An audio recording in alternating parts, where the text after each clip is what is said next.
Want to make a podcast? Spotify's got a platform that lets you make one super easily, then distribute it everywhere, and even earn money.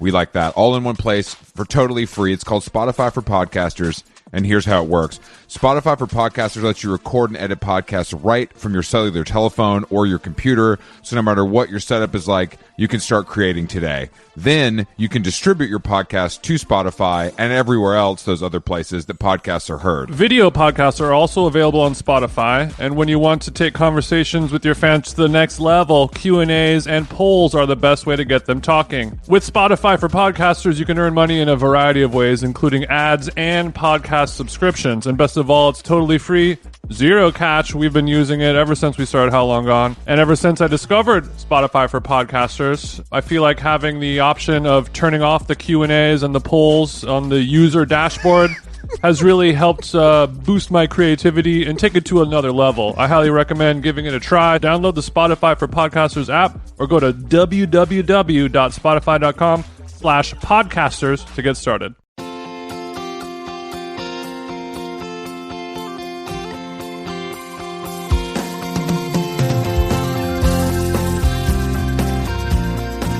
Chris Black, what the fuck is up, bro?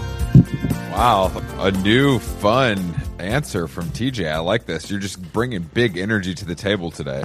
Yeah, I wanted to deliver a new fun answer. How are you, man? How are you? Jason, I'm fine. How are you? I feel like Thursdays are a real stress day for me lately. There's just always so much packed into it.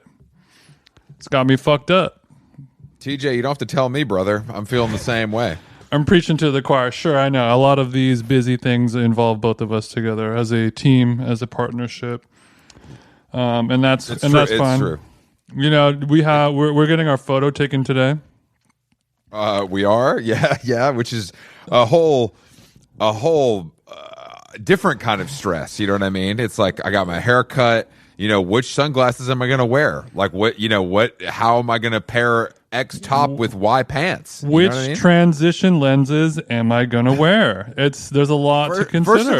First of all, you little bitch, just because, look, your 20/20 vision is clearly not working because those are not transitional lenses. Those are just a light green tint on a tortoise shell. Thank you very much.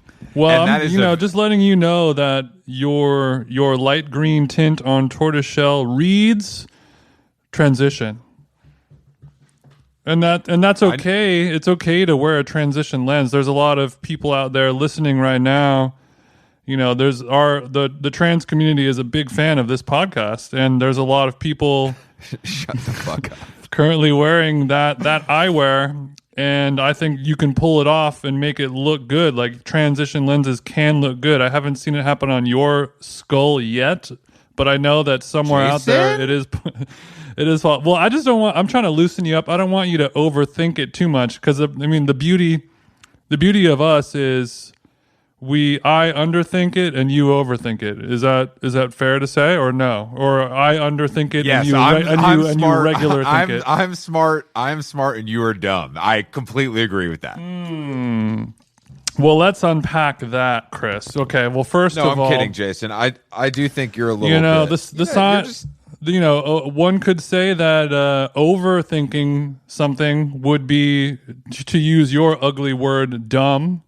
I hate to throw something like that back in your face. I know you really hate it. I can tell you really hate it. There's more than, that's fine. I think that, I'm the one who just did a self-prescription of, we need to give me 500 cc's of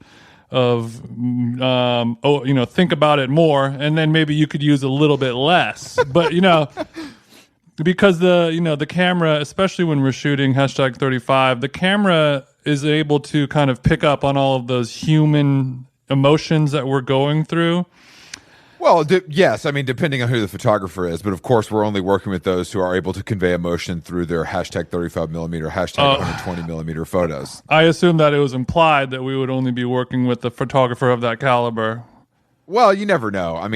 Some of our listeners are much like you, dumb, and some are smart like me. So we have to just break it down for them simply and clearly. Okay, so if we're getting our photo taken and we want us to be ourselves what do you think our vibe should be? We're sorry for our listeners that we're workshopping this on pod, but I think people like to get a peek behind the curtain, don't they? I think so too. I mean, I think our vibe is just two chill guys chilling. You know what I mean? I don't know. I don't know what other way to put it. I mean, we're living a high stakes, low stress lifestyle. Okay, well, how chill are we going to go? Are we wearing the $500 sweater, the La Mer? Or are we just wearing a classic Uniqlo polo? Or are we wearing? I don't like how you. I don't like how you talk about that sweater like it's the only item of clothing I have that's expensive. You know what I'm saying? That's disrespectful to me and my motherfucking closet, because the same way Joe Budden keeps the pen, I keep the closet. You know what I'm saying? Okay, well, I was absolutely when I was firing up that roast and throwing it in the oven at 350, that thought had not crossed my mind. So, much like our friends at Kodak, you are projecting, Chris. Don't do that again. I thought we said you could never reuse the Kodak. You're a little projecting ass bitch. No. I honestly, I haven't fully decided yet, but we have a little time. We have a full podcast. I have 2 calls, and then we'll jump into this glamorous photo shoot in Los Angeles. What do you think about? What about for me? Do I do one kind of casual look, like a cool vintage tee that means a lot to me, and then like a nicer sweater? Are we definitely doing 2 looks? Have we decided that we're gonna both bring 2 looks to the table? This is happening live on the show, Chris. Okay. I think that I've done a lot of photo shoots in my day. I don't know about you. It's probably more than you because I'm more in the spotlight and you're more of a behind the scenes cat. And there's nothing wrong with that. Don't get me wrong. Exactly. No, everybody has their job to do. Yeah. Honestly, for me, big dog, it's all love. Like I don't want any. First and foremost, it's all love, big dog. That, right? Look, I just want to be clear before we get into this. It's all love for me. Jason, I do know it's all love from you. So I'm the kind of cat that will pull up to the photo shoot. I will come to Milk Studios with more than 1 look, but not more than 3.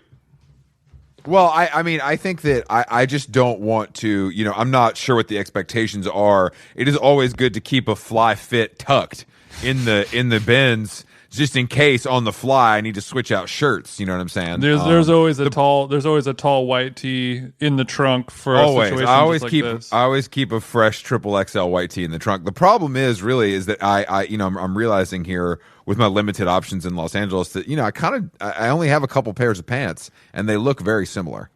I'm sorry, pants? What is this? Well, yeah, no, I know.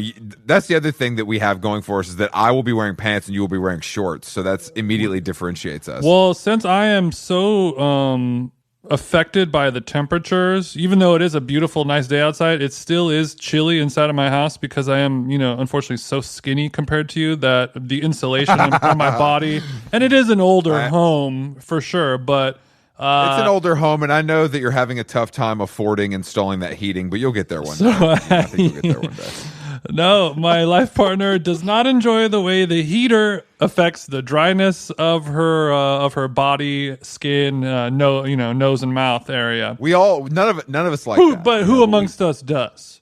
But we suffer through it, and yeah, I think you need to take some vitamins. I feel like the point I was trying to make is I'm wearing pants right now. Believe it or not, I'm concerned though with the blood flow throughout that body of yours because I don't know if I. Welcome to the club, bitch.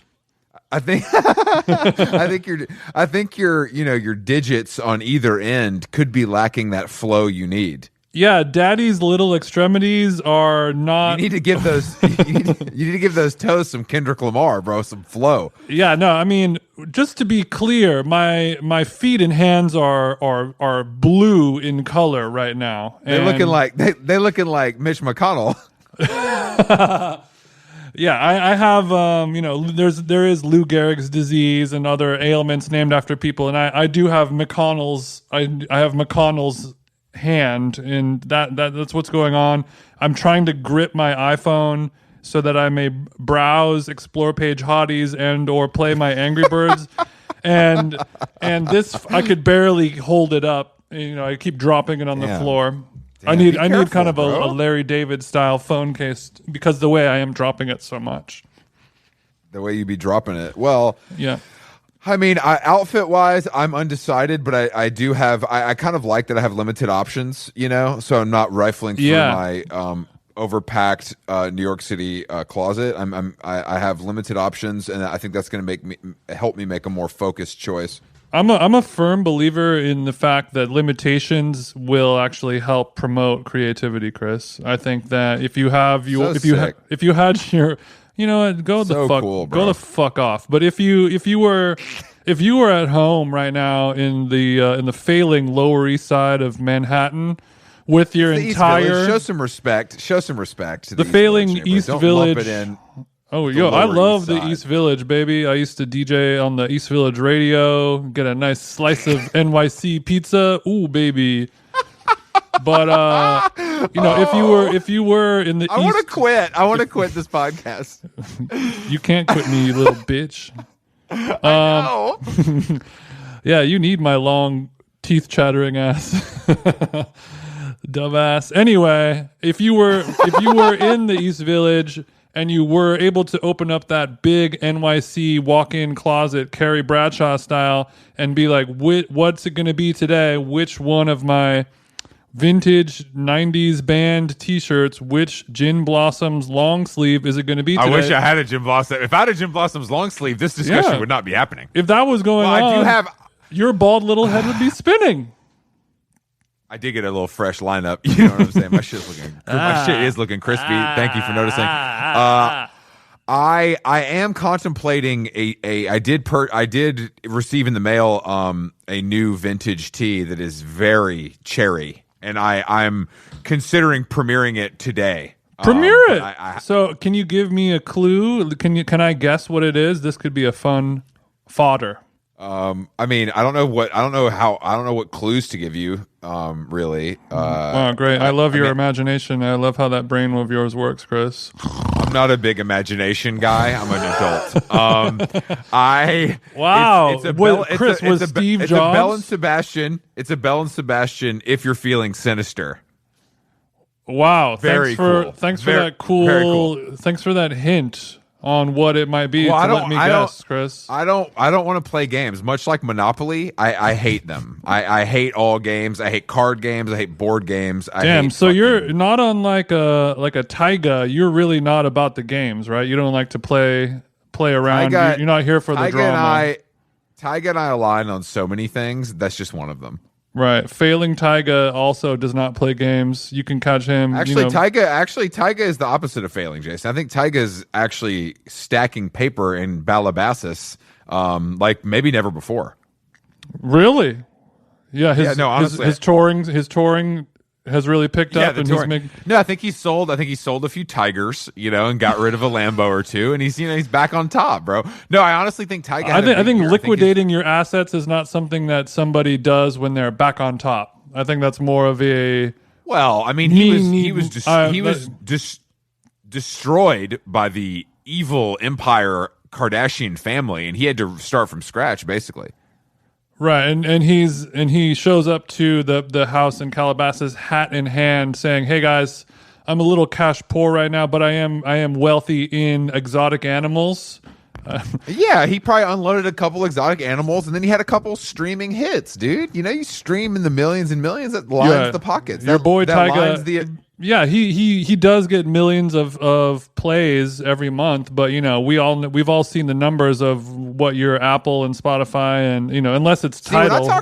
Tidal's really paying out the artist, but I'm saying every million plays he gets, he makes $4,000. No, I talked to a few friends. I know people out there unsigned making 20 racks a month on Spotify. So if you're unsigned making 20 racks a month, then Tyga must be making a lot more than you. Mm-hmm. But also Tyga is overhead. You know what I mean? That's a good point. Tyga has all those Lambos are leased. That's for sure. Do you know how much it costs to feed all those lions and shit? We've seen it. I don't want to bring up the Tiger King, But we don't bring it up. Jason, you said it. Don't say it. That's worse than me saying the T-shirt. We do not say TK on this show. We do not talk about that cursed program. Mm-hmm. Yeah, the only Kang we talk about with a T is rapper T.I., the number one Kang. We don't. I try not to talk about him either. But I mean, what's T.I.'s podcast called again? I don't know. It has a really bad fragilistic expialidocious like. I mean, I saw him on the BET Hip Hop Awards, which I watched live. Oh, no, it's called Expeditiously with Tip, quote, T.I, unquote, Harris. That's literally the name of it. And then, so VIP it's the word live expeditiously. From the VIP. There's so many letters bro. in the title. Yo, I used to love Tidal. I mean, sorry, I used to love T.I. I used to love We T.I. hate Tidal. Did you? So you heard the announcement about the T.I. versus Jeezy battle versus? That's really some Decatur Dan shit, but also just ATL in general. Who do you think is going to take that? Okay, this is actually a very good question. It's a little bit of a good versus evil, a corporate thug versus a sellout. Like we have you and Jeezy actually have something in common, Jason. I don't know if you're familiar with Jeezy is currently entangled with the Asian chick. So in addition to TJ also liking, TJ like to drink, TJ like to smoke, TJ like to mix the Arm & Hammer with his Coke. Jeezy also likes to do all those things, but Jeezy like to date women from Asian countries. Is that what we're saying? Yes, that's what we're saying. He's engaged to an Asian entrepreneur. Look, is he engaged or is he entangled? You said an Asian entrepreneur? No. Go on. Yeah. I'm not sure what kind of entrepreneurial thing she's exploring, but I mean, I'm sure she has a popular OnlyFans page. She could have a rap career. I don't know what she does. She may own some small businesses. You know what I mean? Okay, her name is Jenny Mai. So like Jeannie. What's she do? Does it say that she does? Okay, I just typed in Jeezy fiance. Okay. I wish we would have had our researcher handle this. Jeannie Mai is an American television host and a stylist. Oh, okay. Oh wow, that combo is rare. She's from she's a San Jose thought. We already know what's going on. I feel like she hosted like Extra or one of those shows. I feel like she was like a Mario Lopez would throw it to her. I don't mean the dick. I mean like the mic. Throw a segment to her. Yeah, he'd throw to Jeannie Mai. I will say that Jeannie Mai, even though considering that she's older than me, she looks great. Like she looks like if you showed me a picture of her, I'd be like, yeah, this freak is 29. But Jeezy pulled one down. I like that Jeezy. So we have Jeezy and Jeannie. God damn it! She's best known for her work on the makeover show. How Do I Look? She probably calls him by his government though. What is his government? Damn, we need to call Decatur Dan. I don't remember his government. I will pull it up. I got the wiki.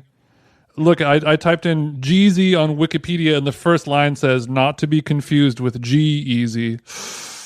Ah, that's rough, bro. Okay, his name is J. Wayne Jenkins. Yeah, that's right. That's not that bad. It's not that bad. Classic Southern shit. But yeah, anyway, do you think I don't even know how we got here. Do you think Jeezy Jenkins is going to slap T.I.'s little bitch face in the ring? I think it's going to be where there was the one where it was Babyface. Who did he go against? It was Teddy Riley versus Babyface. I think that was the one, and then one of them was like, I know, but one of them was like, I'm just going to play these songs and I'm going to get it popping, and then the other person made like a whole big production deal thing out of it and they lost. I think that something like that could happen where Jeezy's just going to be like, all right, I'm just going to play the song off of my Microsoft Zune, and then I'm going to rap. I'm going to have like a towel on my head. I'm going to be shirtless.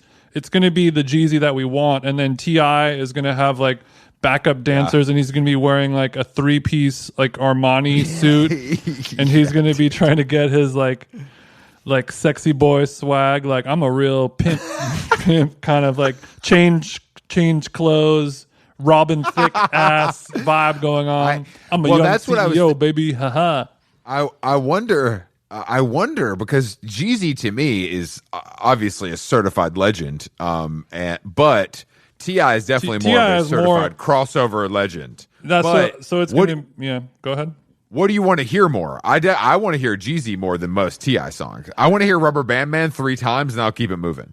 Yeah, I'm gonna side with Jeezy on this as well, because I think the good part about verses, like there are pros and cons about the verses, and it is what it is. But the good part about it is it benefits whoever is like the man or the woman or the person of the people. Like whoever is like I'm the real street person. I'm doing it the way I do it. I'm not changing. Like I'm a real street person. I'm a street. My name is Jeezy.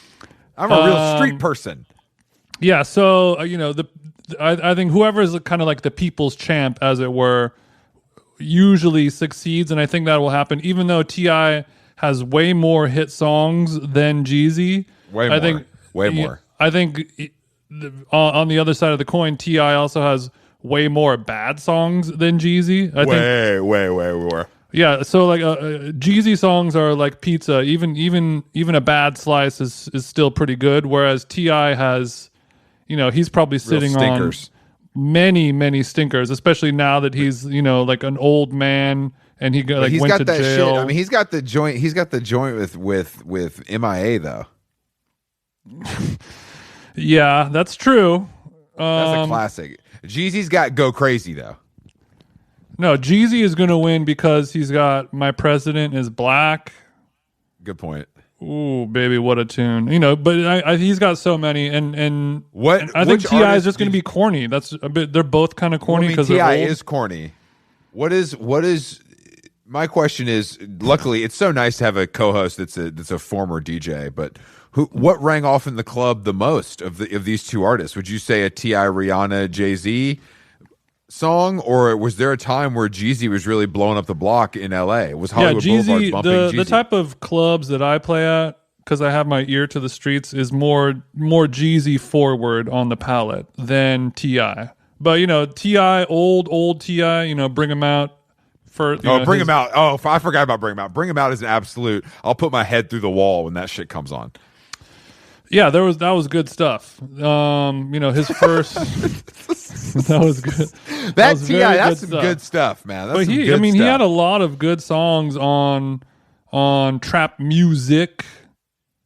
With the IK, followed by Urban Legend. I mean, very similar career to like a Ludacris, where like first one or two albums, like damn, this is hitting, and then quickly turns just like.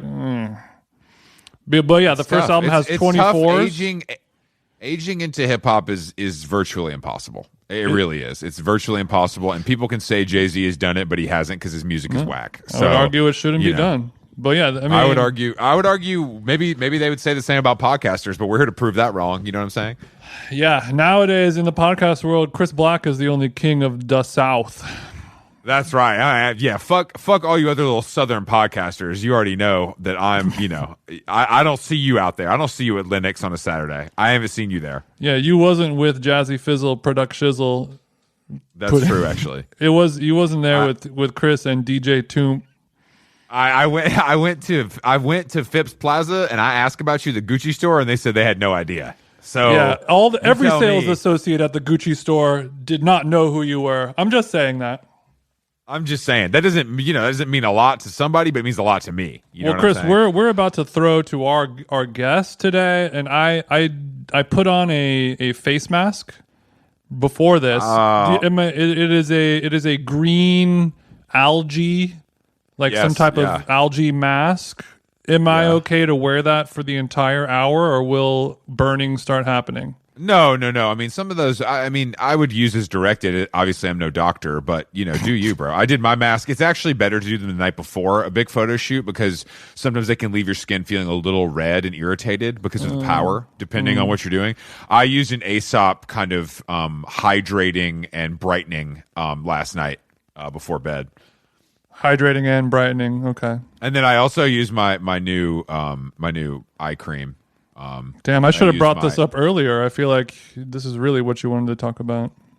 Well, we should talk about our guest because there's nothing I love more than having an elite podcaster on this show, Jason. As do I. It makes our lives so much easier. We have all these losers on that can't even put a sentence together, but sometimes you get lucky and you get an elite podcaster, an LA local, Lara Marie Schoenhals, who you probably know from her illustrious podcast about several Bravo programs, Sex and the City, Babe, which she ended recently, which I want to talk to her about. She has she's also a writer, dabbles in acting, just a real all around cool bird. Jane of all trades. A Jane of all trades, but Jason and I have both known her for a very long time, so we're excited to chop it up with her and find out what other elite podcasters do in LA during a pandemic. Yeah, this is good. This is good for you to get your Bravo chat in. Sometimes I feel bad. I know you really want to talk about, below deck and what Chris Lee is up to, and I'm not there to give it to you, and I'm glad that you luckily, Jason, you fill many voids in my life, but some you just cannot. Your big ass just can't fit. Just doesn't do it. Yeah, this is why this is why we pod. This is why we fucking pod. Did you get a blowout for this podcast? No, I blow out my own hair on a daily basis just to feel something.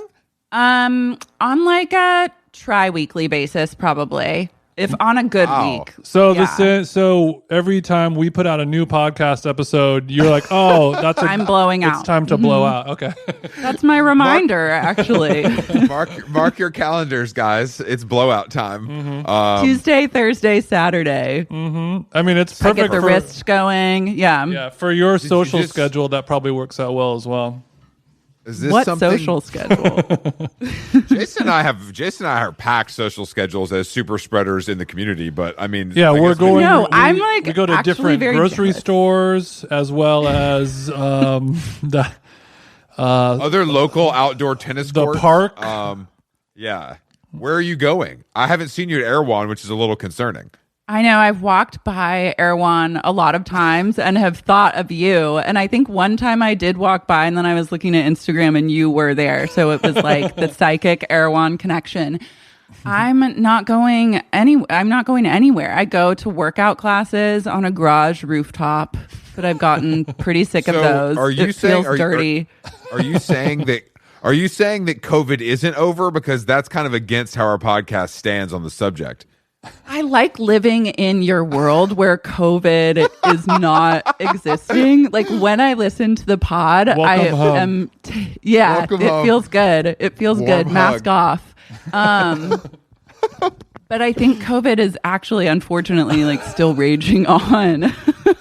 Yeah, but it's see, that's the problem. Everything is just a state of mind, guys. Yeah, so look, COVID wants to rage. And Chris and I also want to rage, but just at Delilah on Friday. It's a different kind of raging on, and we're both. It's kind of a good versus evil, and thank God we have won. So have you not hit any outdoor dining that LA has to offer? Oh no, I've hit some outdoor dining. I have like one friend that's down to clown with restaurants, and so we will just like go out to eat. Where have you guys? Because we've hit Boa, we've hit Sunset Tower, we've hit Erewhon, we've hit Delilah. We have something very, very exciting on deck for this weekend that I don't want to spoil for our listeners. Yeah, so we have to wait until the check has been signed before we don't want to jinx it, especially with the way Mercury's been toying with us lately. Exactly. Fair. So where have you and your super spreader pod been going to shovel your face with some mac and cheese?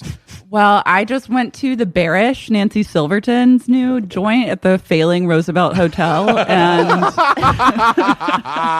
yeah, the name of that restaurant is odd to me. It doesn't get my tummy rumbling. Let's say that. No, and it makes me want to pronounce it the way British people say the word garage.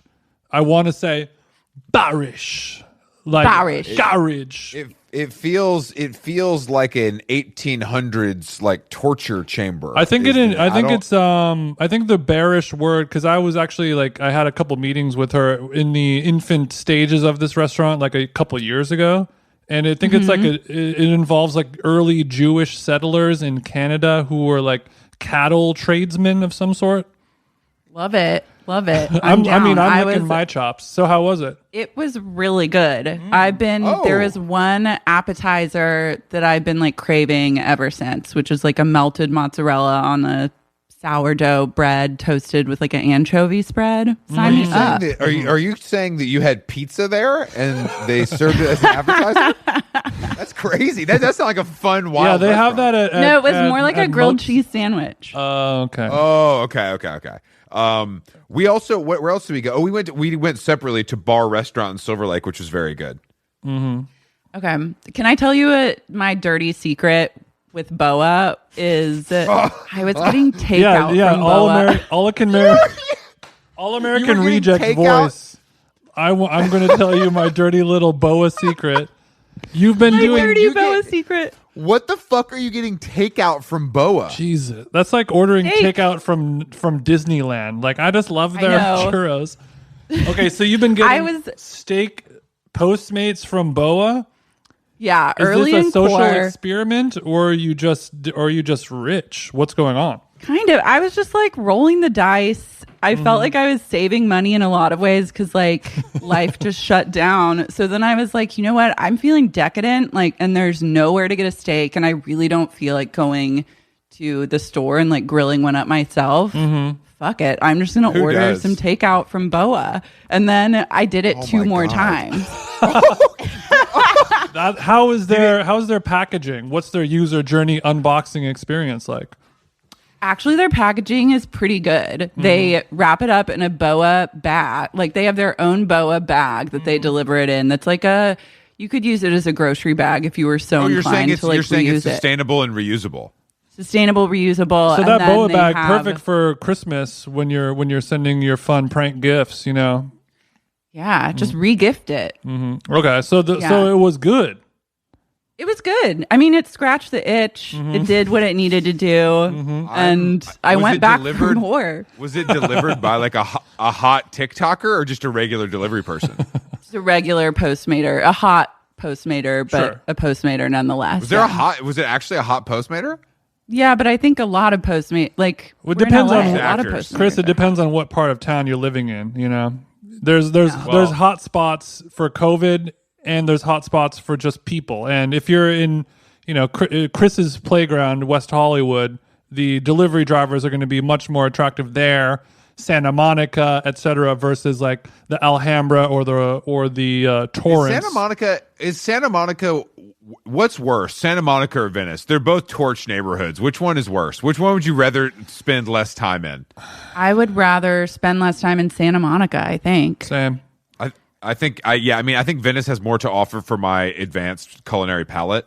Santa Monica is just a wasteland. Like, what happens there besides like people working? Like, I don't understand why anybody goes. Like, what's there? The beach? You go there to breed, I think, and then like raise your. You go there to start your rich little family. Yeah, so you go buy a 2-bedroom house for a $2 million, and then you start your family. So if I was rich, I would understand Santa Monica better. Yeah, you would probably love to live in Santa Monica. I've been here since July, and I've been there once, and I was like, why do people live here? It's also overcast a lot, which is fucking gross. Yeah, that coastal fog away. comes a roll in it. I think there was a moment like in the 80s and 90s when Santa Monica was truly like a special place, and that ship has sailed probably, I'll say, 9/11 did it. That was our 9/11 when Santa Monica became uncool. But like I know a lot of people that grew up there, and they're like cool people, like the authentic real, it has like a Dogtown and Z-Boys kind of feel, like a real place. And now it's just like, a corporate wasteland. I've never understood it. But I don't mean to take away from the fact that you ordered Boa takeout 3 times. That's also we're looking at $300 minimum, I would say, total on those 3 orders, TJ. Would you agree? Well, Lara, you need to walk us through your side story. My side story, I really would just go with a steak, a filet, and a Caesar salad. That's at least $60.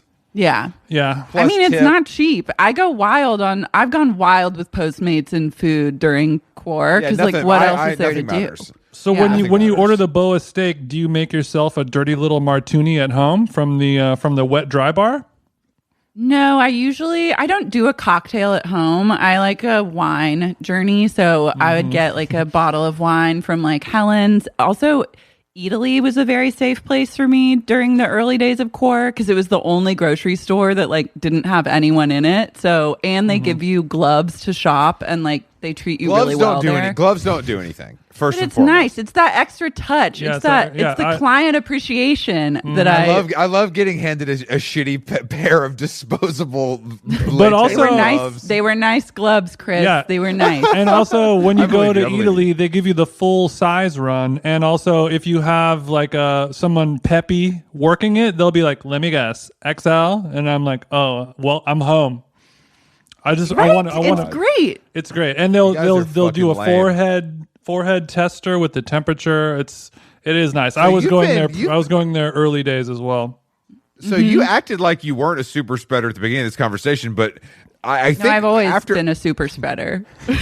but I don't think super spreading counts as grocery shopping. Like that's a thing that is essential that everyone has to do. No, I disagree. If you're first of all, we all know eating is a luxury and we don't need to do it. Second of all, yeah, we need to check our privilege. If you're really quarantining like they taught us in other countries that successfully put a stop to the fucking novel coronavirus, you were staying home and maybe groceries were being delivered. You were not hitting Whole Foods to see if you could find any hotties under those masks. That's the reality. Yeah, but much like ordering Instacart like food delivery, I trust me more than whoever is going to deliver the groceries. So I don't know. You know, the person delivering my tomatoes could sneeze on one and hand it to me and deliver the virus right to my door. If you were doing this right, you would be bleaching all your produce before you ate it anyway. So I think that's your fault again. Bro, I never washed my shit pre-COVID, and I sure as hell don't do it now, brother. Thank you. I'm immune. Washing does nothing. Washing does nothing. You know what it does? It washes away the flavor, and that's about it. And most likely some of the nutrients. That's some of the reports that I've been reading lately. Let's not forget the nutrients, because that's the most important part of eating your fruits and vegetables recommended servings. Oh, baby. Indeed. So walk us through so for our listeners who are not familiar with your podcasting, let's get a peek into your world. So you have the Sexy and Unique podcast. The Sexy Unique podcast, yeah, which started as kind of an homage to Vanderpump Rules, one of the best reality TV programs, or nay, TV programs of all time. It's over. We can talk about that later, but it's over. Yeah. You agree. Over. Okay, then we don't have to talk about it. We agree. Go ahead. No, yeah, the failing Vanderpump Rules. It's done. But that has really, I've tried to explode the world into talking about other reality television programs, because the great thing is that people are always willing to embarrass themselves on reality TV, so there's lots to discuss. That's a well that will never go dry. That will never go dry. So I talk about a lot of reality TV, and it kind of ends up being, it's like funny conversation, but then we get into the deeper meaning of what's going on, and it's fun. Then so it's for the real heads who need something a little bit more. For the real heads. Yeah, who want to loll, but they also want to think. Damn, I really am your intended customer, and I love that. I mean, that's that's maybe what we try to do here as well, but we're not necessarily working in the reality television universe. We're working in the men's clothing and Jason, loafer universe, the Equinox universe. I'm working in, luckily for you, as the talent of the podcast. Do not say the luxury market. I am working in all of those: luxury, reality, all of those things. I have my little toes in. So, and I just bring you along for the ride. A true polymath. I'm a polymath. You're good at it all. Okay. Yeah, you're firing on all cylinders. And then anything that you can't do, I'm there to kind of fill in those gaps. Okay, so we're doing that, and what else? So we're doing that. I have another podcast called Babe that I'm on hiatus from right now because I was getting a little burnt out by it, and that kind of does a similar-ish vibe to what you guys do. It just like covers everything else that I want to talk about. But that'll we be know coming back. as a multi-time guest, I'm familiar with what happens on the show, and just let me know when you want me to come back. I'm here for you. Babe good. is more posed as a question than a word, right? Yeah, babe, It's kinda, and it really like checking in on covering you. checking in on me, checking in on the world at large, and like anyone who's acting suspect, which is everyone all the time. Now in Everyone 2020, needs a check-in. Yeah, now more than ever. Yo, is it? I mean, I wish somebody would babe Donald Trump. Am I right? God damn it! I will hang up this phone. Somebody check in You're on done that for joker. Oh God. God, where do we go from here? And then I have my final podcast. Truly the thing that I'm most proud of is Saving Sex and the City 3, where every episode I have a writer or creative person or funny person on, and I tell them to just come to me with a pitch for the Sex and the City 3 movie that got canceled, and then we build the whole movie from like beginning to end. Wow. Okay, and this is a show. That's one show of yours I have not listened to. So this is that a show that happens every week?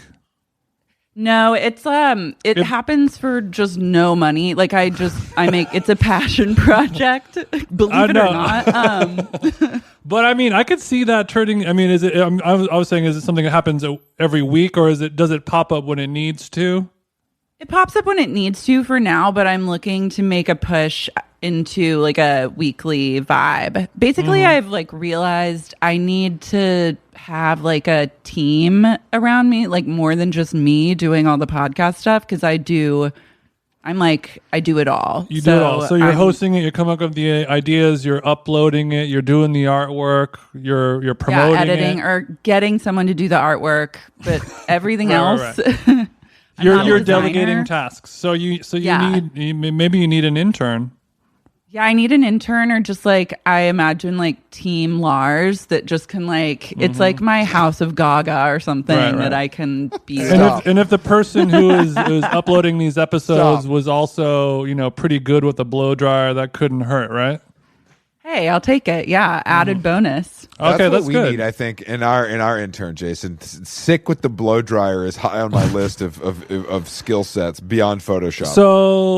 So I mean, I've seen Sex and the City 1 and 2. Great. So you're ready. You're ready to jump in. You're all the way there. And I've seen the television show as well. Out of those episodes, is there a storyline that you feel like has the most meat to sink your teeth into, not unlike a medium rare filet from the not failing Boa Steakhouse? The ever popular Boa Steakhouse. I think that they're winning this entire. They're the victors. Yeah, Charlie Sheen voice winning.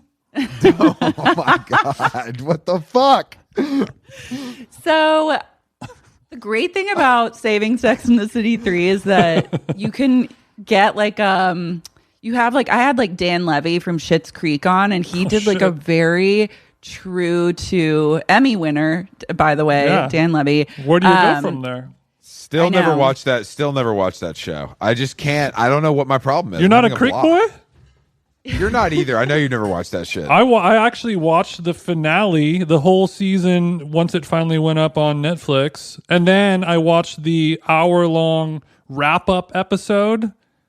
Not a dry eye in the house.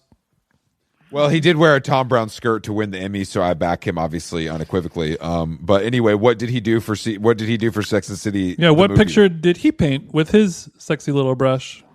He just did like felt very true to the world of the show and the movie. And so, and it was like more in earnest, because a lot of people come on. I don't give anyone any rules. I'm like, you can kill off characters. There's like no genre that we need to be beholden to. Like, because that's what I wanted to explore. Oh yeah. So I have ones where there's someone has to die. Yeah, there's lots of murder that happens. deaths, intrigue, but his was like for the real fans that really want to like feel like they're experiencing a Sex and the City movie. Right. And then a lot of other people will come in and just like fuck shit up. Yeah. Yeah. Do you? But I like both. Do you believe that Sex and the City 3 is simply a stone on the path to more movies, or does Sex and the City 3, is that where it's all tied up like a bow and it's all over? Is that the final episode For the podcast? No, for the actual movie. Oh, like in the Sex and the City franchise, do I believe? Yeah. Do you think that number 3 should be the final sequel? No, I mean keep it going. I don't.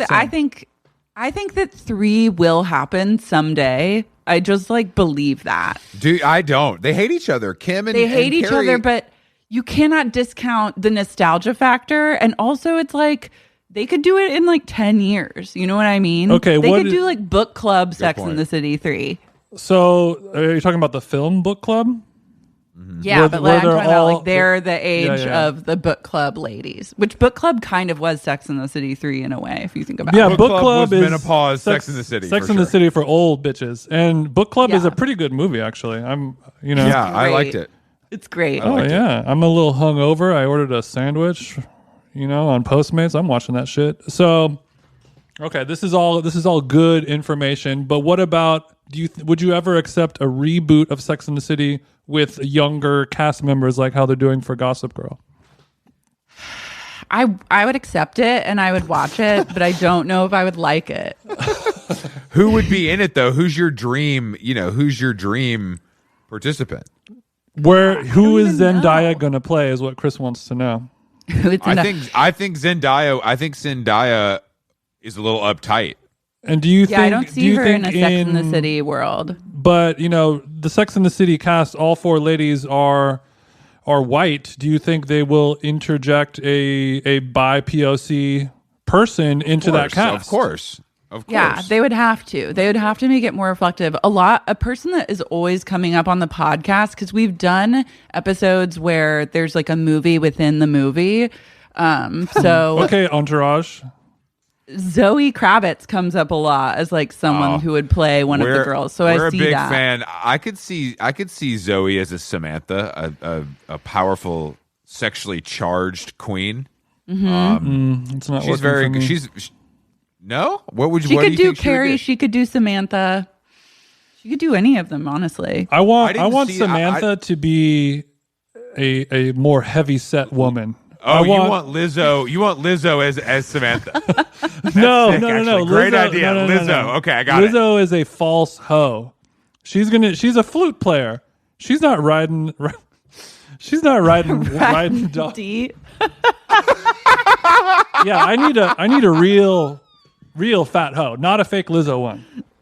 So who though? Yeah, like they have to be famous. We're not going to go cast a regular fat hoe. Like, look, I'm saying in the future, some of these current hotties will inevitably put on some LBs. Like what if Halsey just balloons up and then bam, she's our Samantha Grande, or if Ariana Grande herself balloons up, she's sitting at 220, 230, soaking wet. Baby,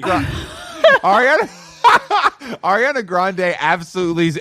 Her frame could not handle another 215 pounds. Hey man, there's no way. I've seen a lot of abuelas out there, and God finds a way. God finds a way to put the pounds. I on do there. think, but Halsey, I could see it. Halsey, I could see it. Those tattoos looking a little stretched out, a little faded. I could see it. You talking about Halsey XL? Yeah.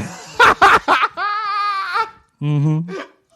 That's exactly what I'm talking about. So we got Halsey XL. We got Halsey XL plugged in as Samantha. Can Halsey act? I love it. That's my big question. No, it doesn't matter. Ariana Grande can act. Ariana Grande XL is a performer. The only thing XL about Ariana Grande is her ponytail. She's never going to put on any weight. Okay, try this twisted pantsuit on for size. Samantha is going to be played the role of a lifetime, Miley Cyrus. Yeah. Oh, that's great. I mean, Miley should be in it. I think Zoe Kravitz should be in it too. We need to find the role for her. Because she's a smoker. She already has the grizzled voice. She True. has great acting chops, and anything will fit on Also, her. Miley's got a hot bod, much like Samantha. Yeah. Sex Let's positive. not forget. Yeah, she We're does very have a pro- rockin' we're a little pro bod, Miley. doesn't she? We're a pro Miley podcast here at How Long Gone. We love her. We love her pipes. We love her song Malibu. It's Hey, just what's not to love? I agree. A I think decent she gets a amount, little but I hate. do like Malibu. Really? That's all you got, Jason? Yeah, I mean, pretty much. I mean, I like whenever she hosts at SNL. She's running circles around Yeah. everyone else. She does sound. She sounds crazy when she talks. It kind of shocks me still, even though I know what it's going to sound like. It's wild. I like Vanessa Bayer's Miley impression. Yeah. She nails it. Mm-hmm. I agree. I with agree. that. What do you think? What do you think about the almost unwatchable Saturday Night Live this season? I don't watch it. That's what I think about it. Suck on that, I Keenan. hate. You know Keenan hate- listens, right? I love definitely Keenan, and I listens. want you guys. I'm really gunning for you guys to get him on the pod. I think it could happen. I really think- do. I think it could happen. I think I it think could happen. we're moving in a direction where that could happen. I think that it's hard for me to be positive about Saturday Night Live as a lifelong fan because I also hate Jim Carrey and I hate his Joe Biden. It's so bad that I don't understand why it's still happening, but I guess the election's almost here, so it'll be over soon. It won't be over. Yeah, it just is not.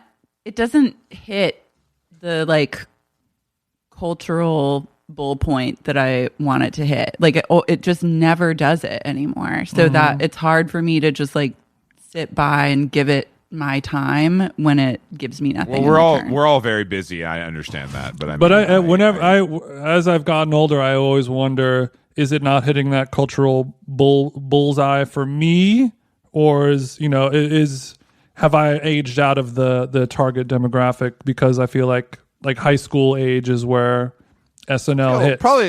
Probably a little bit of both, but I do think that I appreciated it well into my mid 20s. You know, what I mean, it's not like I was all of a sudden shut down when I became a the youth are watching it. You think like young people are watching Yeah, Saturday Night Jason. Live? No, they're not, bro. They're on TikTok, family. I think you haven't aged into the appreciation. Too young to Oh really- wait, Yeah, I think Wait, you're still Laura, I too grew young. up. I mean, you probably did, and Chris did as well. Like Yeah. we grew up watching it as kids. You know, like watching Chris Farley, and like that was. I feel like if I was like a 45-year-old man watching Chris Farley like do some like weird shit in 1993, I'd be like, "What is this? I don't get it." But when I'm, 10 years old watching it, I'm like, this is the coolest, funniest thing I've ever seen in my life. I'm going number there's one. a lot more competition now for our attention, though. You know what I mean? That's a big part of it as well. Like kids are just on their phones or like streaming. They're not like going to watch some tethered television. Yeah, they want to watch YouTube. Fucking losers. Well, what have you YouTube. been what have you been watching? Do you have the what have you YouTube been on watching this? in Core besides Jeffree Star videos? Yeah, what's popping up on that iPad of yours? God, I've been watching so much. I just watched Emily in Paris. I'm sorry. Classic. Thank you Loved for enjoying yeah. it. Yeah, I stand with Chris on E&P. I just watched The Queen's Gambit. Loved that. Is that the Yeah. chess vehicle? It's the chess vehicle. I've been- It's single-handedly reviving chess as we know it. Yeah, big chess I'm is out. very stoked. Yeah. So I watched the preview and I was like,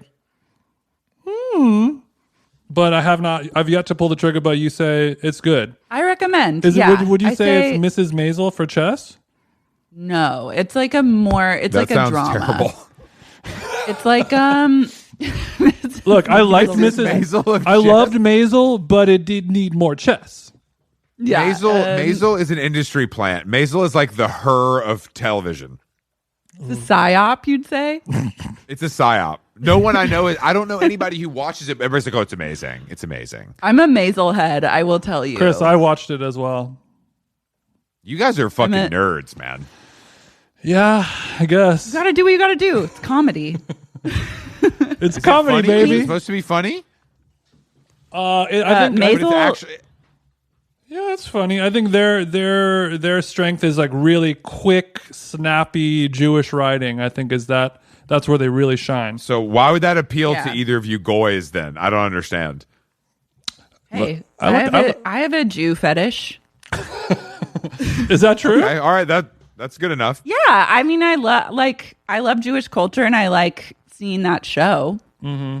I like seeing it represented in that show. I think the characters are way funnier than the actual comedy that Mrs. Maisel does. Well, Yeah, you her are from stand-up is Oklahoma. fucking You are from trash. Oklahoma, so Yeah, I grew up around pretty much. There was one Jewish kid that I grew up with, and so yeah, it's kind of I like love that you're just a regular corn-fed broad, making it in the big city. Mm-hmm.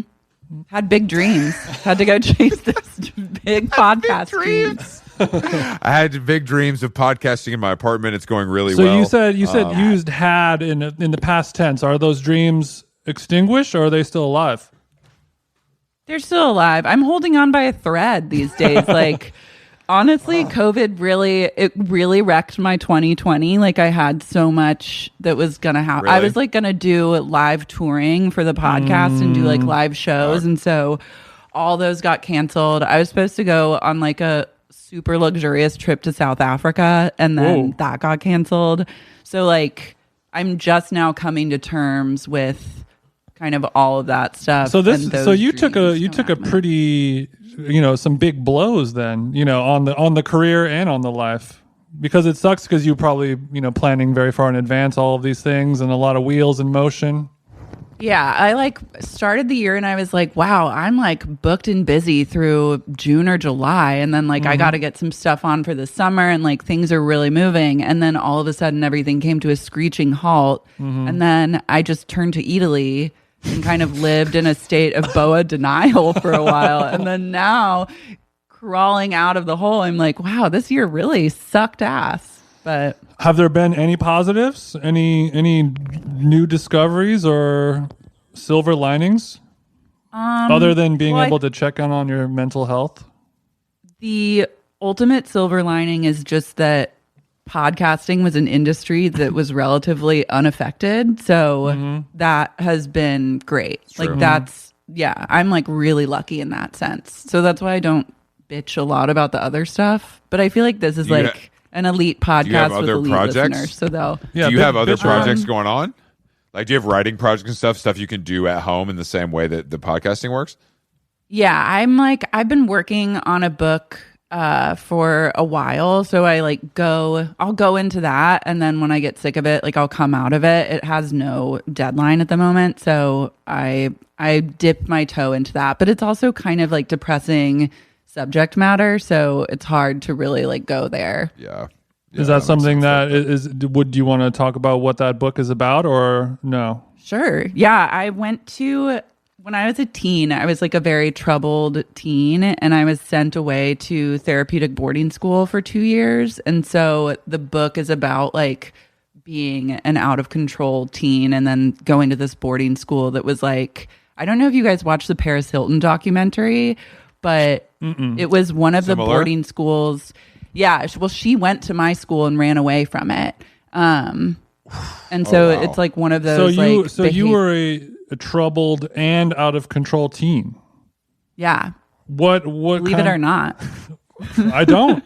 I can believe it. I can believe it. And I could see you on Dr. Phil yelling at your parents. So what brand of trouble, how were you acting? You weren't lighting stuff on fire, was it, or you weren't hurting people, you weren't fighting? My trouble was like drugs. Like I really thought as a teenager and like a preteen that drugs were the coolest thing that you could possibly do, and like not wrong. Wanted to do all of them. Yeah, and I still think that they're pretty cool, but they're also like really bad. So what age were you partaking? I probably started drinking like around 13, and then like it just kind of went from there, like smoking weed at 15, then getting into coke. And then I wrote an essay for Vice about a relationship that I had with one of my stepmoms, where it was like we were drug buddies for a long time, and she like gave me meth one day. And so it was like I was very much exposed to I had a dysfunctional family, but then was exposed to a lot of shit at a young age, and then it all turned into a way to like cope with my internal distress, and then really it plummeted into like a bad way. So I needed to get out. Mm-hmm. Thank God you got out. Where was the boarding school? It was in Northern California in this little town called Whitmore, which is like, it's like 3,000 people live there. And you basically drive up from Redding, California into the mountains for 45 minutes. And at the end of a mountain road, there's a boarding school. So even if That you want to sounds like- escape, you got nowhere to go.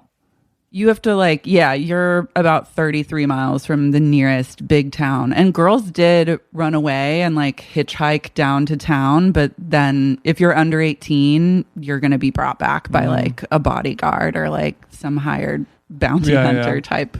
If you're walking on the road with your thumb hitchhiking, everyone in town's like, oh, we got another runaway. Yeah, those are those kids. Yeah, like you show up at the Whitmore County store trying to make a phone call. They're calling Cascade to get your ass back there. Yeah, they recognize the juicy sweatsuit from a mile down the road, and they're sending your ass back. Oh, you think we were allowed to wear juicy sweatsuit? It was like a Land's End only dress code. I meant only because you're a runaway now. Maybe you switch into some pink velour to No, to they be take crazy. it all away. They take all your clothes away when you move in, and then they'll leave you with whatever's approved, like in agreement, so to speak, and then they will go through a Land's End catalog with you and pick out your amazing. new Land's End wardrobe. Wait, that's how I dress now. Fuck. No, I know. Like the ironic part is now, like when I was packing for school, my dad gave me the list and like I saw it was like the only jeans they allowed were Levi's 501s. And this was like when we were all doing like a boot cut look, like a 7 jeans were the only acceptable thing. So I read it and I was like, this is a joke. Like there's no way that anywhere would ever make you wear these types of clothing. So I just packed all my clothes and went to school, and then it was not a joke. Like they took everything away. The next thing I knew, I was in a pair of 501s, which is ironically what I wear now on the reg. Yeah. Same. Damn, it was really a is a full normcore- circle fashion moment. Yeah, it was normcore before even normcore existed. Well, it sounds like we just discovered our silver lining. Yeah. Yeah. Now you have a I'm great very pair of interested- vintage 501s. I'm very interested to read this. I hope that you're able to power through, because I know that stuff is tough to Chris talk about, Chris but I can also- get it in front of some big Hollywood players I love they that. would probably love to Yeah. auction this. All the connections. Yeah. I'm going to mine those for everything they're worth. Very, very, very connected in Yeah, Hollywood. he spends a lot of time at. Have you heard of the Sunset Tower? It's a hotel over there, and Heard of it. he'll often do meetings and stuff there. So a lot of big kind of industry cats around.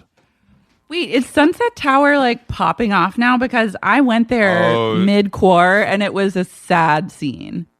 Sweetie, it's a movie when I'm there. You must have gone an off night. Well, they hadn't even opened the restaurant back up. Like I went for like a birthday lunch for a friend that was staying there, and we had to order like Postmates to be delivered. It was like really bad, and it also It's a who's who situation there now. Chris and I went there like a month ago. There was some. It was pop. It had a very Cafe Society energy. If you have seen the Woody they Allen moved film. all of all right. Tower Bar. Tower Bar is now by the pool. So it's a little more. It's a little more sophisticated. It's a little more. You might need to bring your Hermes blanket. It gets a little chilly at night. But it kind of reminds me of cocktail, like Miami in the 50s as the energy I'm getting from it. Okay. That's Hollywood. That feels very called Hollywood. Art Deco, Jason. It's a design style. Oh, thanks, Chris. No problem, bro. And it they seemed have like you were missing a piece. They have that in Miami too. They do. It's actually, I Nice. would say, I'll one check of the it more out. predominant styles of Miami architecture, which is interesting. The parallels between LA and Miami. But yeah, I had a nice power lunch there yesterday. Just a couple hours. Two fellas chopping it up over a chopped salad. You get a chopped salad. Okay. All right. I'm going to revisit. Let me know. I'm available anytime between 12 and 3. But, I saw someone today said they ordered lunch at 3 and got the check at sundown, which really, as a long lunch lover, I was really compelled by that tweet. Yeah, that's like European. Sounds like a John Mayer lyric, if you ask me. Well, Got the check at sundown. I like that. Pitch it to him. Are you guys going to get Mayor on this podcast? Because I could see that happening too. I mean, I don't know if Chris will be able to contain himself is the problem. Yes, I will, Jason. If you look, the way you acted around Whitney Port, I can act that way around Mayor. I don't know if that's true, Chris. I think you're going to be slobbing on that knob the whole time. No, I'm not. Mayor is just another cool chick like us who just wants to kiki with the fellas. Did you listen to the Whitney episode, Laura? Oh, I sure did. I knew that was like such a win for you. I couldn't not listen. And it was a really great episode. Thank you. Do you think that Chris would be able to behave that same way around one of his, ultimate celebs, John Mayer? Only time will tell. Like, I don't think I've heard an episode where like Chris is fangirling over someone. So yeah, it remains to be seen. That's a good thing because it's an ugly sight to see. Well, that's because when you're a member yourself of the Hollywood glitterati, it's when you're rubbing elbows with your equals. It's what is there to be excited about? This is every day, Jason. When's the last time you heard the word glitterati? I'm like actually Emily in Paris, probably. Exactly. I'm slumming it with you, Jason. When I'm with my real friends, it's a little different. Yeah, I mean, I would love to see whenever these real friends are going to appear magically, Chris, like a poof of glitter. Well, I have to keep them separated from you because I don't want them to know about you. You know what I mean? I'm a little like, yeah, we work together. We're like sort of friends, but we work together a lot. He's cool. I'm kind of the dirt underneath your fingernails that you just can't scoop out. Exactly. Yeah, that's you why I can't need mix these nail business salons with to pleasure. It's so true. It's so true. We're not having any 3-hour lunches, me and TJ. That's for sure. I'll be able to control myself. John Mayer is on our list. We have a long list of guests, and hopefully, we're going to be able to achieve those goals. But I mean, you've had some big guests, right? You've had some people you were excited about. Oh yeah, I've had people that I was like very excited about, and I also have like a long running guest list that I look forward to revisiting once. Who's your number one? Honestly, for Sexy Unique podcast, I would really love to get J Law on the pod because I know that she fucks with like Vanderpump Rules and reality TV in general, and I think that she would be really fun to talk to. She feels like she'd be a good podcast guest as well. That's achievable. Achievable. She's around. She's around. Like she's around. Like she's around. Yeah. What else is she doing? She is around. Does she live in America? Yeah, she lives in New York, dude. She married a gallerist. She lives in New York. It's no big deal. She probably has Wi-Fi built in at her house and everything ready to go. Yeah, it's no problem. No problem. She probably has a fucking one of those iMacs with a big ass screen. She's rich as fuck. Yeah, the biggest iMac you can possibly get. Yeah, I mean, we can dream. I think J-Law is achievable for you in the same way that Big Dog Mayer is achievable for us. And I think that we could manifest that. Do you have any crystals or anything you could like give us some energy? I can like give you some. I have a rose quartz, but honestly, I've kind of gotten over crystals. I think in the past, like over core, I came to realize that crystals aren't all they're cracked up to be. What was the tipping point, or was there one? Was it the fact that millions have died because of this novel coronavirus? It was a little bit of that, just paired with like, I was really, so midway through COVID, I like could no longer look at the people that I follow on Instagram. I was just like, all these people, like I hate them all. So I like I made a Finsta and then just only followed like Danish fashion bloggers because I was like, I need to live in a world where it's just like pretty girls with good taste who are not affected by this virus. Wow. Sweetie, that's the world I live in right now. I was just going to say, if this Zoom didn't have a video, I could have sworn I was talking to Chris right now. Yeah, it's like the Danish girls and Chris. So why specifically the failing Danish land?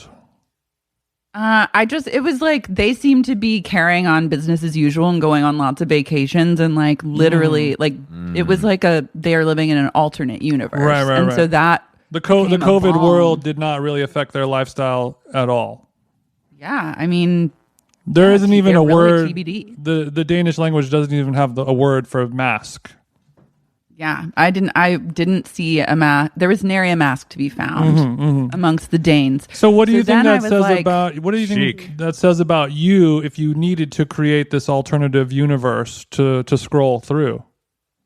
I needed an escape. I couldn't go. The Danes were they were on vacation in Spain. They were going to they were all over the map. So, and I couldn't go on vacation. So I was like, I need to live vicariously through them. And then I started doing little home kind of fixer upper projects and getting some new furniture. And then I really realized all these rocks that I have lying around aren't going to gel with everything else. So I had to really do some crystal purging. And we did a rock dump. And it felt good. Wow. I think I'm glad. I think that if you're gonna get a crystal, you have to go big or go home. Only huge crystals, or 20-pounders, or it ain't It's even worth. It's a statement piece. It's a statement piece, or I'm not even putting it in the pre. The shipping cost has to be more than the cost of the crystal itself, or else don't even include me in the conversation. Yeah, Good point, Jason. If you can't load the geode in a U-Haul, then what are you doing? Load the yod. And on that note, Chris does have a hard out, of course. He's booked and busy, much more than we are and much more than the audience is. But it was really great chatting and catching up. Yes, always thank great you to guys talk for to having you. me. You're such a star. Would you like to love plug having anything that you're doing right now to our audience? Just listen to Sexy Unique podcast or go click subscribe on Saving Sex in the City 3 and let yourself be taken away to a world of endless possibilities. Fuck yeah. Damn. She's done that before, TJ. Thank you for joining us. It's always a pleasure. And I just love rubbing elbows with elite podcasters, and I know you do too. Truly a treat. Yeah. Biggest treat of my day as well. All right. We'll talk to you soon. Thank you.